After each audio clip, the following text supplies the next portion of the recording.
That's a 10. That's a good one. Yeah.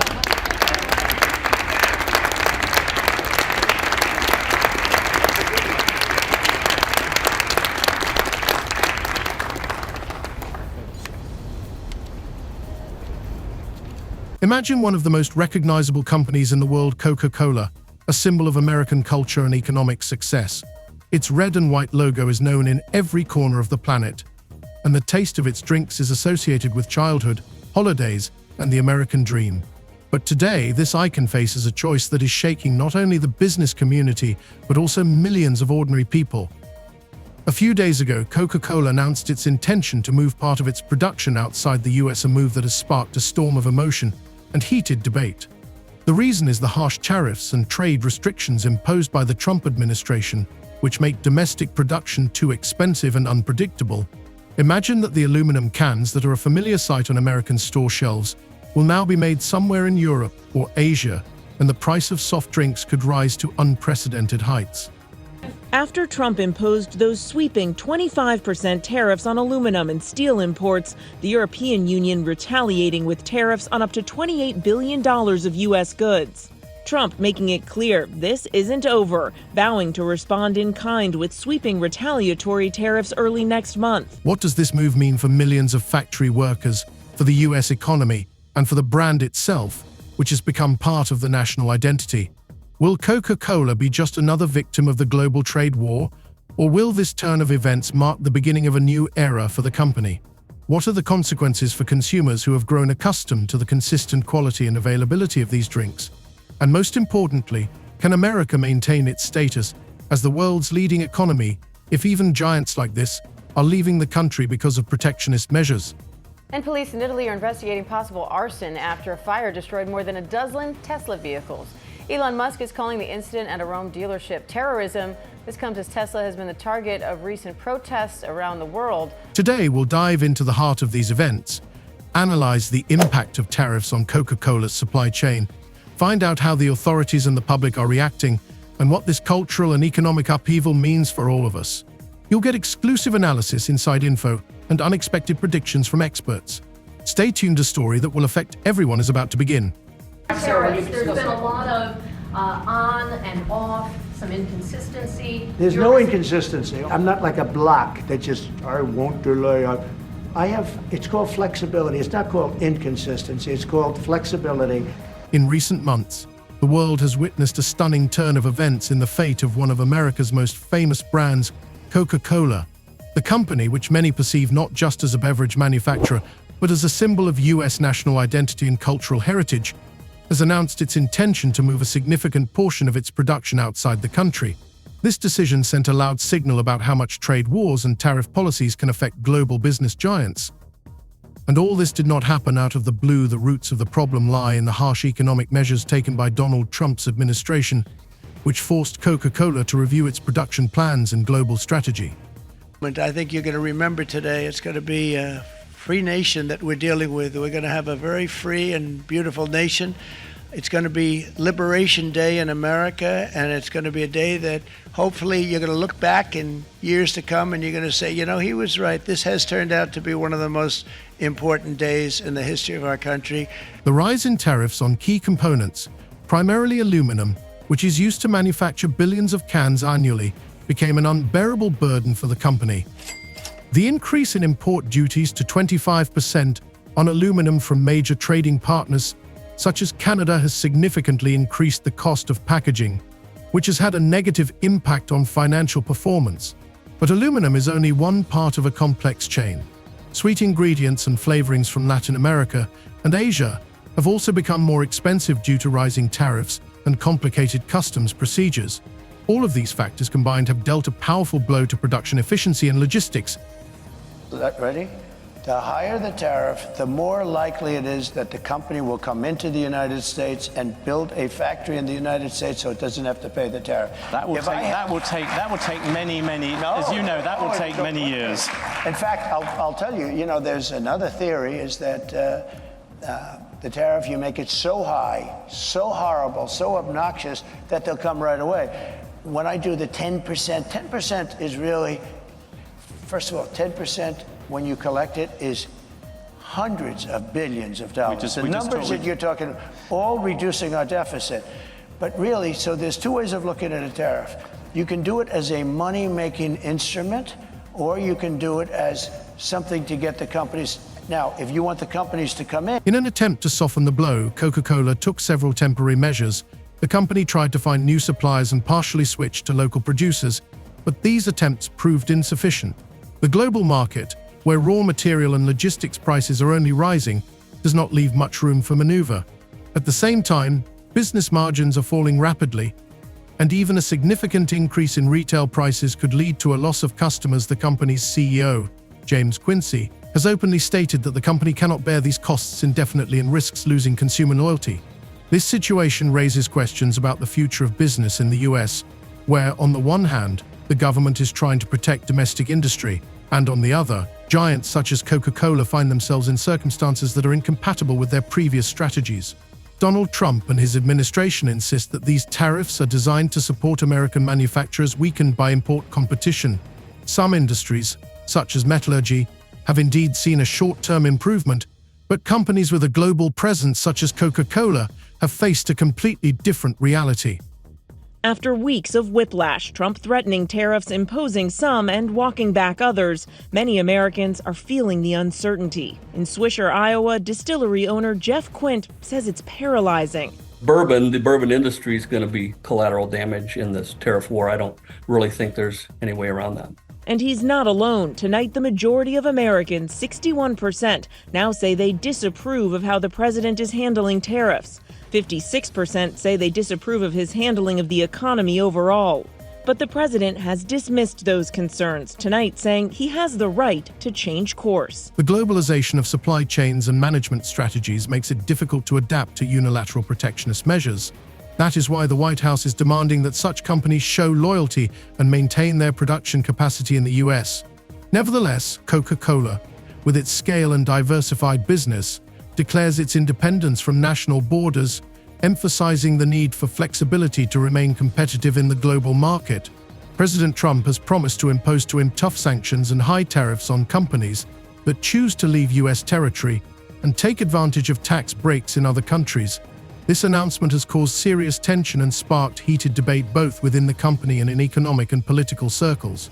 The threat of such a major brand leaving has become symbolic of a broader issue: the shifting balance between national interests and global business strategies. For Coca-Cola, this is not just an economic issue, but a deep cultural conflict.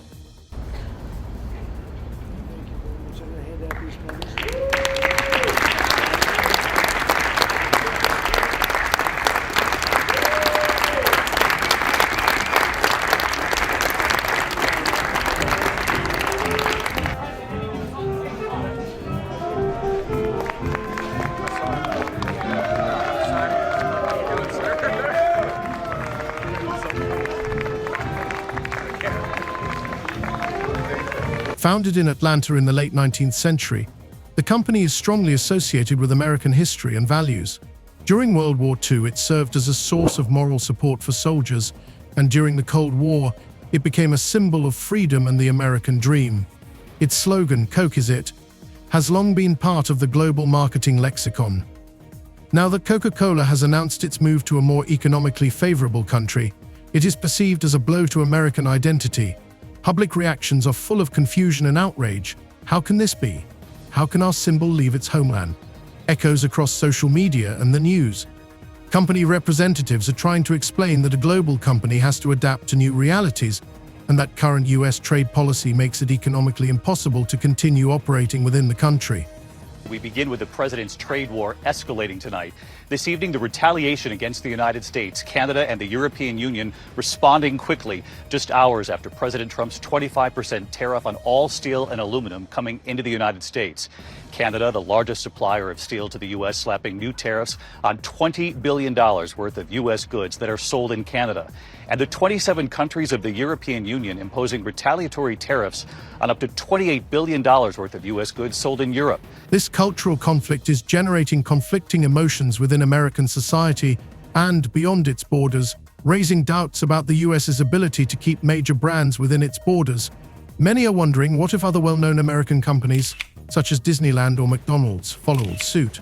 For the business elite, This is also a worrying sign if Coca-Cola, the largest and most recognizable brand, is forced to revise its production plans. What does this mean for other industries and the country's economy as a whole? There is lively debate in economic circles as to whether Coca-Cola's decision will set a precedent for other companies facing pressure from rising tariffs and protectionist measures. Automobile giants, technology corporations, and agricultural equipment manufacturers are already expressing similar concerns. With Elon Musk's views on weighing into very much national politics, national elections in Europe. And then on top of that, when you see the backdrop of Tesla upgrading its product line and the impact of them trying to chase more sales at the back end of last year, that means it's short on inventory. It can't necessarily sell as many vehicles or doesn't have as many in stock to sell. So there is that issue there of a confluence of impacts, which means that sales have been falling. Again, the question is how much more that will impact into February as well, given that the back end of last year in 2024, Tesla sales did slip overall. The risks to the US economy are serious. A possible outflow of capital and brain drain could undermine the country's position on the world stage. Although the US remains the largest consumer market with a developed infrastructure and financial center, even Coca-Cola's intention to leave is cause for concern. The company is in talks to pick a new home, looking at options in Europe, Germany, the Netherlands, Switzerland, as well as Ireland and Singapore, which have attractive tax conditions and flexible labor laws. The chosen location must have a developed logistics infrastructure, a stable political environment, and extensive trade agreements to ensure the company's successful interaction with both the European market and other regions. The relocation of production may lead to changes in the product range given stricter European standards for sugar and artificial sweeteners. Coca-Cola may adapt its recipes to local requirements, which will also affect the taste of its beverages. In Asian countries, for example, plant-based ingredients and local flavorings such as green tea extracts may be added to formulas. For American consumers, this could mean higher prices and less choice. New import duties on beverages from abroad will increase the cost of products on store shelves.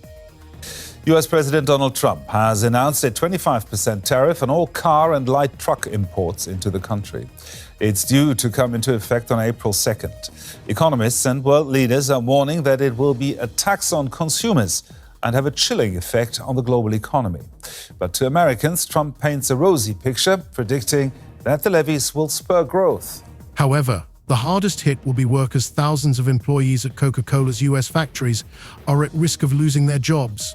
Despite calls from local authorities and unions to keep production and support the company with tax breaks, without attractive business conditions, the brand's departure may be inevitable. The question arises as to how strong the domestic production base is to compensate for these losses. Against this backdrop, competitors such as Pepsi may try to fill the vacant need by positioning themselves as brands that are more loyal to the American market, while local small producers may be seen as a patriotic choice for consumers. The country to which Coca-Cola moves will gain not only economic advantages but also political weight, gaining additional authority in international trade negotiations. If it is a member of the European Union, it will strengthen its influence within trade agreements, acting not only as a production site but also as the headquarters of a global brand. At the same time, the departure of a legend such as Coca-Cola will send a clear signal that America is losing its appeal for large investments and international business. This precedent could be a turning point, influencing the dynamics of the global economy and political relations. Thus, Coca-Cola's departure from the US is not just a corporate decision, but a multifaceted economic, cultural, and political phenomenon that raises new questions about the role of national identity in an era of globalization and tough trade policies. This is a test for all sides, companies, governments, and consumers, and a harbinger of future changes in the business world. John Deere, as a symbol of the American agricultural industry, has always been more than just a manufacturer of equipment. It was a brand that was woven into the national identity and culture of farming. Founded in 1837 as a small blacksmith shop in Illinois, the company has grown over the years to become a global leader in agricultural equipment, setting standards for quality and innovation. Its first steps in creating durable, efficient, and affordable tools for farmers laid the foundation for an entire industry. This slow but steady growth was accompanied not only by technological discoveries, but also by a deep understanding of the needs of the agricultural sector. John Deere has always placed quality and durability at the heart of its products, earning the trust and respect of farmers around the world. An important milestone was the era of mechanization, when the company introduced the revolutionary Water Boy tractor, which changed perceptions of the capabilities of agricultural machinery.